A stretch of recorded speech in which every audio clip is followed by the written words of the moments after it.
안녕하세요. 연합인포맥스 선임기자 워싱턴이 선재규입니다. 오늘은 2021년 11월 19일 금요일입니다. 지금 인플레 경보음은 갈수록 거세집니다.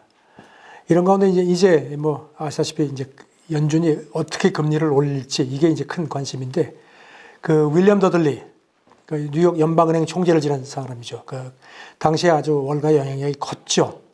그 블룸버그 TV하고 지난 15일자 대담을 했는데요. 지금 연준이 그 현재 제로 수준인 그 기준금리를 자기가 볼 때는 내년 6월께 올리기 시작하지 않겠느냐 그렇게 본다고 했습니다. 그러면서 이제 3 내지 4%까지 올라갈 거다. 아주 상당히 강하게 얘기를 했습니다. 더들리는 이렇게 보면서 시장이 생각했던 것보다 더 많이 올릴 거라는 점을 강조를 했습니다. 이런 가운데 도이체방크도 다우존스가 지난 17일 인용한 그 분석에서요, 내년 7월 이전에 금리가 올라가지 않겠느냐 이렇게 봤습니다. 그러면서 한 차례가 아니고 상황에 따라서는 3차례 정도 올라갈 수 있다. 물론 인플레 추이에 따라서 달라질 수 있다는 여지는 뒀습니다. 그러면서 인플레 말고 노동시장이 지금 굉장히 빡빡한데 이것도 금리 인상의 변수라고 덧붙였습니다. 스티븐 로치 예일대 교수 CNBC 대담에 나왔습니다. 그러면서 아주 연준을 강하게 비판했습니다. 지금 연준 통화정책의 우선순위가 잘못됐다. 그러면서 테이퍼링에 앞서서 금리부터 먼저 올리라고 아주 강하게 요구를 했습니다. 그러면서 연준이 빠르게 행동을 하지 않으면 지금 인플레 상황이 경제에 충격을 줄 수 있는 심각한 수준이다. 이렇게 강조를 했습니다. 최근 그 FOMC에서 인플레를 전망한 것보다 수요가 훨씬 강하다고 했습니다. 그래서 수급 불균형이 더 악화할 거라고 경고를 했습니다. 그래서 먼저 금리를 올리고 그 다음에 대접해 걱정을 하는 게 좋겠다고 했습니다. 왜냐하면 가장 강력한 도구를 먼저 쓰는 게 좋다. 이렇게 강조를 했습니다. 로치 교수는 내가 70년대 초에 연준에서 일할 때만 해도 그때 그 일시적인 특수 요인 때문에 거기 너무 집착을 해가지고 참 고통스러운 교훈을 받았다. 그런데 지금 문제는 연준에 그런 경험을 가진 사람이 없다는 게 내가 걱정이 된다고 했습니다. 알리안즈 수석 경제 자문을 하는 그 모하메드 엘 에리언, 이 사람은 그 연준을 더 강하게 비판했습니다. 두고 봐라. 연준의 그 인플레 판단이 은행 사상 최악이 될 테니까 두고 보라고 경고를 했습니다. 이 사람 추론은 이렇습니다. 코로나 대유행 때문에 경제가 구조적으로 많이 변화하고 있는데 연준이 지금 태평이라는 겁니다. 물가 상승을 일시적 현상으로 계속 치부를 하는데 그건 안 된다. 그러면서 연준이 너무 오랫동안 하나의 내러티브, 이게 이제 일시적 인플레 얘기입니다. 내러티브에 빠져왔다. 하지만 그것 때문에 그 결과는 예상했던 것보다 훨씬 더 크고 광범위한 인플레가 나타난 게 그 연준이 그 초래한 거라고 지적을 했습니다. 이 사람은 연준이 너무 비둘기 성향이고 그 인플레가 오래되면은 경제, 재정, 사회, 정치적으로 모든 게 매우 불행해진다는데 좀 둔감한 것 같다고 거듭 경고를 했습니다. 그러면서 이런 그 인플레에 대한 그 파월의 고집이 첫 임기가 끝나는 무렵, 이게 내년 2월이죠. 그 사람의 장래를 복잡하게 만들 거다. 그러니까 연임에도 걸림돌이 될 수 있다. 이런 식으로 덧붙였습니다. 그 세계에서 제일 큰 헤지펀드죠. 브리지워터 어소시에이트 창업자인 레이 달리오. 이 사람 분석은 이렇습니다. 인플레 관련해서 미국이 잘못된 길로 가고 있다. 아시겠지만 지난 10월 그 미국 그 소비자 물가 지수가 30년 사이 가장 큰 폭으로 상승한 거에 대해서 이 사람 얘기는 이렇습니다. 포트폴리오 가치가 상승했다고 해서 내가 부자가 됐구나 이렇게 착각하면 안 된다는 겁니다. 심각한 인플레가 당신의 부를 잠식한다. 그러면서 미국이 지금 현재 벌어들이는 것보다 더 많이 쓴다는 겁니다. 그래서 그 공백을 평가절하된 돈을 찍어서 메꾼다는 겁니다. 그래서 지금은 소비보다는 생산성을 높이는 데 더 투자를 해야 된다.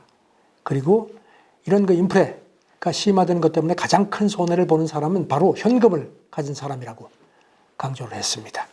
그러면은 도대체 이럴 때는 어떻게 투자를 해야 되는지, 이런 데 대한 그 얘기인데, 월가 쪽에서 이제 부동산이 효자다 이런 얘기 뭐 또 나옵니다. 그 헤지펀드 헤이먼 캐피탈 창업자 카일 베스, 이 사람은 기억하시죠? 서브프라임 모기지 사태를 아주 정확하게 예측을 했고, 그래서 그때 그 베팅으로 해가지고선 돈을 많이 벌었죠. 마켓워치 지난 15일자에 분석을 했는데요. 부동산을 비롯한 실물 자산에 갖고 있는 현금을 투자해라 이렇게 공고를 했습니다. 그리고 특히 이제 비트코인 요즘에 좀 주춤하는데 이걸로 재미 본 사람들이 빨리 현금화해가지고 부동산을 사는 게 좋겠다 이렇게 공고를 했습니다. 통화 공급이 40% 늘어나면 구매력도 그만큼 감가상각된다는 게 이 사람의 지론입니다. 그리고 자기가 보기에는 연준이 현실적으로 기준금리를 100 bp 이상 올릴 수 없을 거다. 그래서 시장이 이렇게 보기 때문에 앞으로 10년 정도 부동산이 계속 탄력을 받지 않겠느냐 이렇게 내다봤습니다.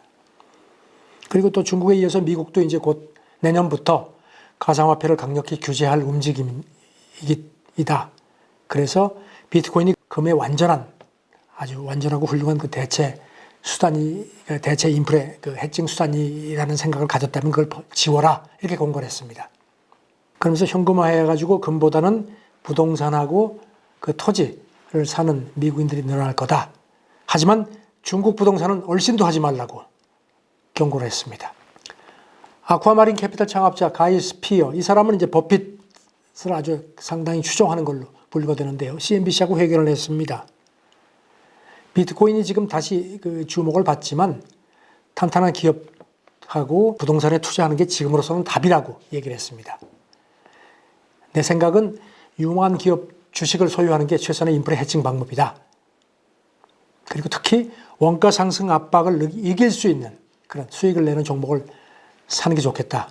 하지만 주식이 불안하면은 부동산을 그 해칭 수단으로 삼는 게 좋겠다고 권고를 했습니다. 그린라이트 캐피탈의 그 데이비드 아이론, 이 사람도 헤지펀드 거물이죠. 이 사람은 그 인플레 불안 속에 그 최근에 원자재 ETF를 포트폴리오에 추가한 걸로 CNBC가 보도를 했습니다. 아이론은 그동안에 계속 인플레가 절대로 일시적이 아니라고 강조를 해왔죠. 지난 3분기에 3,200만 달러, 약 377억 원어치 iShares 실버 트러스트 ETF를 포지션에 추가한 걸로 그렇게 나타났습니다. 이 ETF는 은가격을 추종하는 상품이죠. 이와 관련해서 아이론이 가장 많이 그 보유하고 있는 그 종목, 특히 그 주택건설업체 그린브릭인 걸로 CNBC가 전했습니다. 아이론은 지난달 회견하면서도요, 인플레 포지션을 취하는 이유는 연준이 움직이든 아니든 간에 인플레가 꽤 심각할 것으로 내가 확신하기 때문이라고 강조를 했습니다. 내년 증시가 어떻게 될지에 대한 걱정들이 많습니다. 아무래도 좀 힘들어지지 않겠느냐. 그러면서 월가의 탐욕이 너무 심하다. 뭐 이런 지적들이 나옵니다. 골드만삭스의 그 데이비드 솔로몬 CEO가 그 지난 17일 그 싱가포르에서 열린 그 블룸버그 뉴 이코노미 포럼에 참석을 했습니다. 자기가 40년간 그 금융 경력을 가지고 있는데 지금은 탐욕이 공포를 웃도는 시기 중에 하나다. 그러면서 내 경험으로 볼 때 이런 시기는 결코 오래가지 않는다.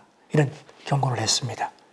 실제로 CNN이 그 산정하는 비즈니스 공포 탐욕 지수도 이달 들어서 대부분 극도의 탐욕 그 영역에서 벗어나지 못한 걸로 지적이 됐습니다. 솔로몬은 또 시장이 그 연준의 테이퍼링하고 금리 인상에 그 제대로 준비되어 있지 않다는 그런 걱정을 지울 수가 없다. 그러면서 또 장기 금리가 계속 뛸 경우에는 이것 때문에 월가 일각에서 그 유동성이 빠져나간다는 점도 절대로 잊으면 안 된다고 지적을 했습니다. 그러면서 지금 상황은 절대로 지탱될 수 없다고 거듭 강조를 했습니다. 모건 스탠리도 그 내년 미국 증시가 어렵겠다고 이렇게 전망을 했습니다. 그러면서 금리 인상하고 성장률 둔화 그리고 공급망 혼란 지속 같은 거를 이제 이유로 들었고요. 그러면서 그 내년에 S&P 지수 목표치를 한 4,400 정도로 최근에 조정한 걸로 그렇게 나타났습니다. 지금 오늘 새벽에 0.3% 정도 올라서 4,700, 4.54를 기록했으니까 거기서 꽤 빠지는 겁니다. 골드만삭스의 그 마이클 윌슨 주식 전략 헤드는요, 지난 18개월 그 글로벌 증시가 수익 성장 둔화하고 채권 수익률 상승, 그리고 기업 공급망 혼란, 그리고 이제 또 그 투입 비용도 늘어났죠. 그런 가운데도 나름 평온한 진전을 보여왔다. 하지만 앞으로는 다르다. 변동성이 커질 거라고 강조했습니다. 그러면서 이제는 주식 종목에서 수익 분산 기회를 잡아야 된다. 그러면서 내년이 종목 선별의 한 해가 될 거다. 이렇게 표현을 했습니다. 그러면서 의료하고 금융, 그리고 구조적으로 성장성이 유지되는 기술 종목을 사는 게 좋겠다고 권고를 했고요. JP모건 자산운용의 그 데이비드 레보비치 분석인데요. 내년 미국 증시를 일반적인 성장 전략이 아닌 기술 쪽에 계속 초점에 투자하는 쪽으로 그렇게 보고선 그 포트폴리오를 짜는 게 좋겠다고 권고를 했습니다. 이 사람은 기술 투자가 내년에도 계속 성장을 주도하는 상황이 될 거다.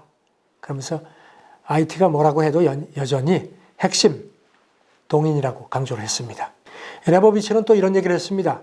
시장이 원자재 강세 등 그 인프레 불안하고 팬데믹 와중에 이어지는 그 공급망 차질에 계속 신경을 곤두세우는데 사실 이런 측면도 있다. 기업이 이걸 극복하기 위해서 자동화, 효율성, 생산성 향상에 상당히 전혀 없이 초점을 맞추는 것도 있는데 이걸 주목하라는 겁니다. 그러면서 이런 새로운 요소들이 내년 미국 증시의 건설적인 내러티브가 될 거다.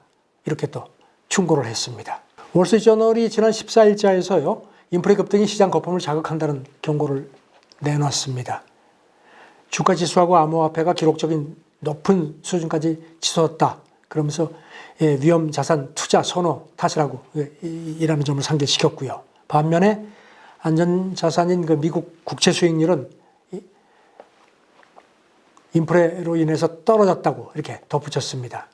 그리고 또 이제 실질 금리를 나타내는 그 10년물 미국 TIPS 그 물가 연동 그 국채죠. 이 수익률이 마이너스 1.2%까지 떨어졌었던 점도 상기시켰습니다. 이와 관련해서 헤지펀드 시빌라 캐피털 CIO는요. 실질 금리가 낮아질수록 투기는 부추겨진다고 지적을 했습니다. CNBC가 전한 걸 보면요. 그 우리 돈으로 한 132조 원 정도를 자금을 운영하죠. GAM 인베스트먼트의 줄리언 하워드 애널리스트 얘기인데요.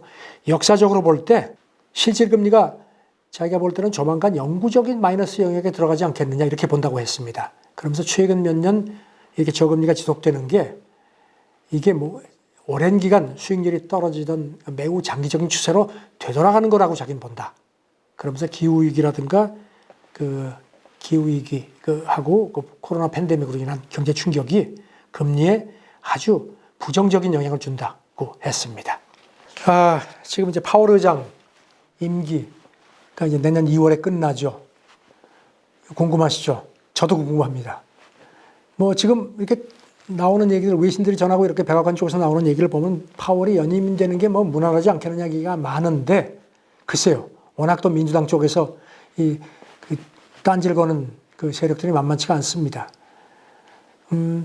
외신들이 그 전하는 걸 가장 최근 그 소식을 보면요. 원래 바이든 대통령이 이번 주말쯤 그 새 의장을 지명할 걸로 관측이 됐었는데 이게 오는 25일에 미국 추수감사절 그 전으로 좀 늦춰졌다는 그런 분석입니다. 아시다시피 지금 가장 유력한 후보로는 파월하고 그다음에 레이얼 브레이너드 연준 이사 여성이죠. 막판 궁합하는 형국인데 베팅 사이드 그 프리딕 트윗이 그 파월 연임 확률을 체크를 한 게 있는데 지난달 기준으로 61%, 지난 8월에는 80%니까 많이 빠졌습니다. 반면에 브레이너드가 자리를 꿰찰 확률은 그 한 자릿수에 불과하던 게 25%로 상대적으로 많이 뛰었습니다. 그래도 아직은 파월이 훨씬 높습니다. 지금 그 분석은 가장 큰 변수는 역시 미국 정치권의 복잡한 지형이란 지적입니다. 아시다시피 상원 인준 청문회를 통과해야 되는데 50대 50으로 갔습니다. 공화당하고 민주당이. 지금 바이든 같은 경우는 공화당 눈치도 봐야 되는데 또 이 친정인 민주당 구도도 복잡합니다.